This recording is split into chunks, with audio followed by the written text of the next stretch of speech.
Out! Bonjour à tous, on se retrouve pour une nouvelle vidéo sur ma chaîne YouTube. Donc cette vidéo sera l'interview de l'Antre du Dingo que j'ai effectué pendant le salon de l'Airsoft. Donc je tiens encore à le remercier d'avoir pris du temps pour faire cette interview. Et j'ai été encore bourré pour le cadrage comme l'Antre du Dingo me l'a fait signaler pour Neo 35. Bon visionnage à tous et à bientôt. Alors déjà bonjour à toi. Salut. Alors depuis combien de temps tu fais de l'Airsoft? Ah pardon. Ça fait 8 ans maintenant. 8 ans déjà? Ouais. Et quelle était ta première réplique que tu as achetée? Ma première, alors c'était avant que je pratique, c'était en 1995. Oula, oh, les premiers. C'était un Colt 1911 Spring en métal. Je pourrais plus dire la marque par contre. Il était vraiment sympa. D'accord. Mais il n'y avait pas les joints up à cette époque, je crois. Il n'y avait pas de joints up à l'époque. Il y avait des joints. Si, il y avait déjà le Ah, déjà les joints up. Et là sur celle-là c'était un joint fixe. Ah oui, bah ouais, pas réglable. Ouais. D'accord. Et t'as découvert comment l'Airsoft Déjà c'était. Je me suis intéressé aux répliques. Oui. Tu t'aimes bien les armes en fait de base toi? Ouais, je suis tireur depuis. Oui, c'est ce que j'ai vu. Ouais. Mais comme c'est un peu compliqué d'acquérir des armes au fur et à mesure, c'est plus sympa, c'est plus facile d'avoir des répliques. Oui. Et puis ensuite je me suis intéressé un petit peu à l'activité. Oui. Et puis je me suis aperçu que c'était quand même souvent bonne ambiance et tout. Oui. Donc, je me suis mis, et puis voilà, ça y est, c'est le début ça. Ouais, c'est sûr. T'as déjà fait des parties Will Traeger? J'ai fait pas mal de privés, et j'ai pu faire 2 parties publiques, D'accord. Est-ce que tu arrives à vivre avec ta chaîne YouTube?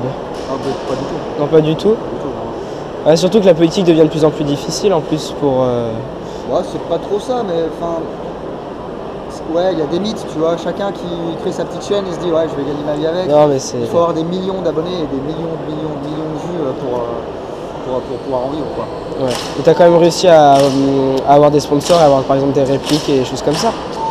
Ça arrive, c'est pas très souvent, hein. C'est 95% des répliques que je fais la revue, c'est des répliques que j'achète. Ça fait mal au budget quand même. Ça fait très mal au budget, mais... T'es obligé d'en revendre souvent d'ailleurs. Sur Airsoft France, je crois. France Airsoft, genre. France Airsoft, ouais. Parce que il faut pas en racheter d'autres, donc il faut des sous, quoi. Ouais, c'est sûr. Et oula, je suis perdu, excuse-moi. T'inquiète pas, la post-production. Ta réplique préférée, c'est laquelle?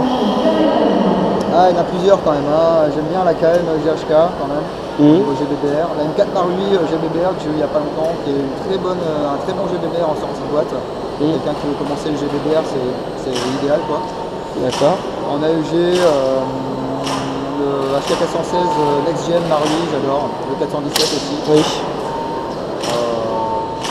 Je sais pas vraiment si j'ai des gros préférés, j'aime bien beaucoup de répliques, tu vois. Ouais. Et t'es beaucoup AK, j'avais vu. Ouais. D'accord. C'est solide. Ouais, oui, c'est sûr. Et d'ailleurs, c'était toi qui avais fait une vidéo, je crois, dans le magasin souterrain de Airsoft Entrepôt, je crois, dans une de tes vidéos. On voyait que c'était pas tes répliques derrière. Tout à fait, j'ai fait une vidéo il y a pas longtemps chez Airsoft Entrepôt avec Seb. Ouais, avec Seb. Et c'était pour présenter un petit peu la gamme LCT qu'ils vont recevoir d'ici la fin de l'année. D'accord. Et qu'est-ce que tu penses, c'est qu'il y a un gros débat, l'Airsoft et les mineurs? Il n'y a pas de débat à avoir, il y a des lois, il y a des décrets, il faut les appliquer. Est-ce que toi tu aimerais que ça change? Est-ce que j'aimerais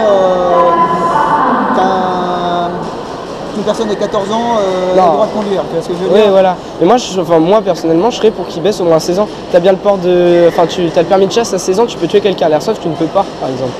Même le paintball, qui est beaucoup plus puissant. Un fusil de chasse ou un lanceur de paintball, ça ne ressemble pas à une arme de guerre, tu vois ce que je veux dire? Oui. Et c'est ça, je pense, qui dérange les gens qui font les lois. C'est de voir des enfants ou des adolescents avec une Kalachnikov. Alors que par exemple, en Afrique, il y a des petits enfants qui ont 8 ans des fois et à qui on donne des Kalachnikov pour aller tuer des gens dans d'autres villages.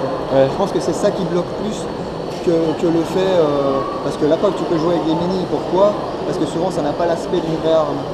Donc je pense que ce qui pourrait peut-être faire changer les choses, c'est faire des répliques qui ressemblent pas vraiment à des armes et qui seraient destinées aux mineurs, par exemple. Ils en trouvent de plus en plus qui ne sont pas des armes réelles. Beaucoup maintenant ils les tirent des jeux vidéo, ils sont plus dans l'extravagance maintenant. Ouais. Après, peut-être qu'un jour ça évoluera, peut-être qu'un jour ça ira de l'autre côté et que l'airsoft sera tout simplement interdit.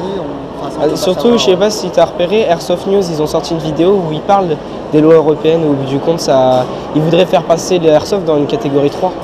Oui, bah écoute, ça c'est fastoche, tu sais, il y a des événements qui se passent, des attentats, avec des gens qui ont des armes qu'ils ont acquis illégalement parce qu'il y a du trafic, etc. Et la première réaction, c'est d'aller empêcher les gens qui sont tireurs sportifs par exemple, et qui s'amusent avec des répliques d'airsoft, et bien d'avoir des armes alors que c'est pas eux qui font les méfaits, tu vois ce que je veux dire. Mais c'est tellement plus facile que de s'attaquer au vrai trafic, quoi. Ouais. Donc on verra. De toute façon, on ne peut pas maîtriser, on peut signer des pétitions, etc. Mais au final, ça sera des gens dans un hémicycle qui vont voter des lois, des gens qui souvent n'y connaissent rien du tout, qui ne veulent pas connaître. Et voilà, donc on va subir quoi qu'il arrive. D'accord. Et est-ce que tu connais ma chaîne YouTube? Pas du tout. Elle s'appelle Airsoft Junior. D'accord. Je t'enverrai le lien si tu as envie de la regarder. Tu es mineur. Oui, c'est ça. Ben, je le fais exprès pour d'ailleurs que l'airsoft soit pas mal vu sur les mineurs. Parce que le problème de la communauté, c'est qu'on crache beaucoup sur les mineurs sans vouloir les aider. Ils sont obligés de jouer à la sauvage puisqu'on les rejette beaucoup. C'est vrai. Parce que moi, par exemple, moi personnellement, j'ai réussi à trouver une association qui a bien voulu me prendre, qui a réussi à faire passer l'assurance, et je suis membre de la FFA en tant que mineur et je joue avec du 0,08 joules. Donc c'est quand même beaucoup plus sympathique de se faire encadrer par des gens et tu apprends beaucoup mieux. Parce que moi par exemple, je le dis, mais j'ai commencé à 14 ans, c'était complètement à la sauvage à jouer dans la forêt. Et c'est quand même beaucoup plus sympa d'être encadré, tu te sens plus en sécurité, tu as des règles, et puis tu tombes beaucoup sur moins de cons, parce qu'il y a vraiment des gens qui se croient encore dans Call of à vouloir faire des trucs chocs en sautant par terre. À 14 ans. C'est pour ça que la mentalité évolue, je trouve ça bien de vouloir encadrer les mineurs. Comparé à certains qui refoulent complètement, ils les rejettent, et d'être tout seul, ils finissent à la sauvage ou aux infos et à faire des grenades de... Après, moi je suis d'accord avec toi dans le sens où ça ne me dérangerait pas de jouer avec des... Enfin, ça me dérangerait pas de jouer avec des mineurs. À partir du moment où il y a une assurance, etc., où c'est bien encadré, où les mineurs utilisent des répliques qui sont adaptées par rapport à la loi, il y a des gens qui vont dire ouais mais avec un mini tu es super désavantagé. Moi je trouve qu'avec un mini justement tu vas apprendre à jouer, tu vas apprendre à te déplacer, tu vas apprendre à t'approcher de ton adversaire pour le mettre à l'abri à 15 mètres parce que tu n'auras pas beaucoup plus de portée. Et justement après quand tu auras des répliques un peu plus puissantes et que tu seras majeur, ça te permettra d'avoir un esprit un peu plus tactique que de te mettre dans un buisson et de balancer des rafales de 50 mètres. Oui c'est ça. Donc, mais c'est vrai que tu progresses beaucoup plus qu'une asso, parce que j'ai quand même fait 2 ans et demi, voire 3 ans à la sauvage. J'ai beaucoup plus appris en moins d'1 an dans une association qui était encadrée. Tu apprends beaucoup plus de choses à te déplacer comme tu disais. Mais bon, en plus c'est toujours plus sympa. Franchement j'aime beaucoup cette passion et j'ai hâte d'avoir mes 18 ans pour aller faire d'autres parties. Bon je vais pas te déranger plus longtemps. Merci.